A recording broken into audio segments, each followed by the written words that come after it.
بسم اللہ الرحمن الرحیم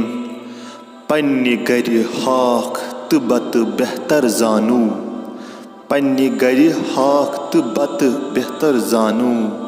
لُکہٕ گرِ دۄدٕکُے کھٲسۍ نوٚو تیُتھ کینٛہہ کھٮ۪نس پژِ اسہِ من نوٚو مُدُر مس کھٮ۪تھ یتھ لذگیلہِ نوٚو۔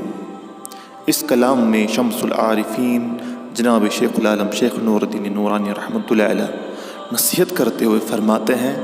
کہ اپنے گھر کے پکوان چاہیے ساگ اور چاول ہی کیوں نہ ہو، دوسروں کے لذیذ اور میٹھے دودھ کے کٹوروں سے بدرجہ بہتر ہے۔ کسی کے ہاں کوئی ایسی چیز کھانے کا مجھے من نہیں کرتا جس کی مٹھاس سے میری انا بعد میں مجروح ہو جائے۔